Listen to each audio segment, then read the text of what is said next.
The coordinates of a particle moving in xy plane are given by x equal to 2 plus 4t and y equal to 3t plus 8t square. The motion of particle is 1. Non-uniformly accelerated, 2. Uniformly accelerated having motion along a straight line. I hope question आपको समझ में नहीं आया होगा। Answer देख लीजिए, answer आएगा इसका लास्ट ऑप्शन। क्वेश्चन क्या है, कोई पार्टिकल है वो एक्स वाई प्लेन में मोशन कर रहा है, तो उसमें एक्स कोऑर्डिनेट भी होगा और वाई कोऑर्डिनेट भी होगा, दोनों ही टाइम के साथ में चेंज होंगे। फंक्शन गिवन है, बताना है कि पार्टिकल का मोशन कैसा है, उसका एक्सेलरेशन कांस्टेंट है या नहीं है। तो हम कैसे करेंगे, एक्स कोऑर्डिनेट और वाई कोऑर्डिनेट सेपरेटली डील करेंगे। ये एक्स कोऑर्डिनेट हो गया, इसके बाद यहाँ पर ये वाई कोऑर्डिनेट हो गया, और हम इनको क्या करेंगे, डिफरेंशिएट कर देंगे तो वेलोसिटी आ जाएगा। एक्स का डिफरेंशिएशन करेंगे तो जो वेलोसिटी आएगा that will be v x. Y का डिफरेंशिएशन करेंगे तो जो वेलोसिटी आएगा that will be v y. 2 का डिफरेंशिएशन तो 0 हो जाएगा, +4 और t का डिफरेंशिएशन 1 हो जाएगा, तो वी एक्स की वैल्यू 4 आ गई है। और अब हम बात करेंगे वी वाई की, तो ये आपका 3 ऐसे ही हो जाएगा, t का डिफरेंशिएशन 1 हो जाएगा, +8 एंड टी स्क्वायर का डिफरेंशिएशन 2t हो जाएगा। तो जो वी वाई का वैल्यू आएगा दैट विल बी 3 + 16t। और अब हम इसे एक बार और डिफरेंशिएट करेंगे। v का डिफरेंशिएशन करेंगे तो a आएगा, यहाँ पर ax आएगा, यहाँ पर ay आएगा। ax ये 4 एक कांस्टेंट है, इसका डिफरेंशिएशन 0 होगा।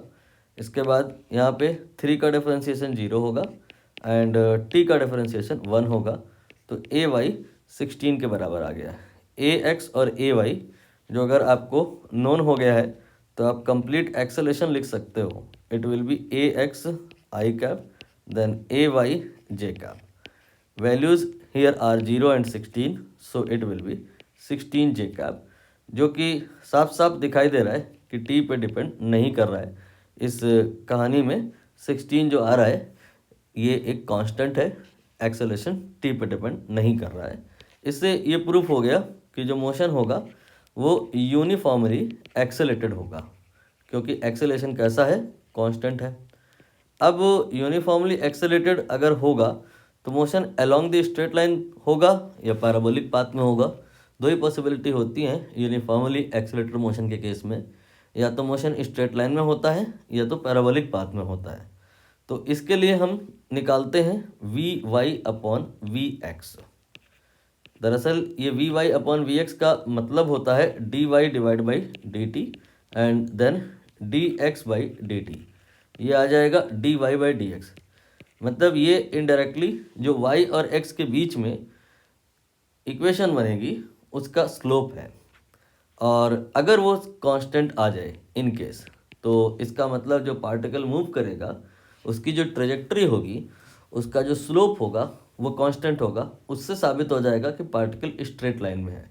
और जो अगर ये v y upon v x constant नहीं आ रहा है तो उससे ये प्रूफ हो जाएगा कि पाथ स्ट्रेट नहीं होगा, मीन्स पैराबोलिक होगा।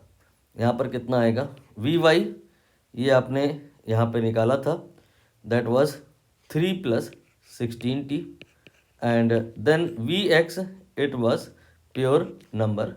ये आपका जो आया है इसमें t की प्रेजेंस है, मतलब ये कांस्टेंट नहीं है, और कांस्टेंट अगर नहीं है तो जो पाथ होगा दैट विल बी पैराबोलिक। तो uniformly accelerated and parabolic, option D, that is fourth option will be correct.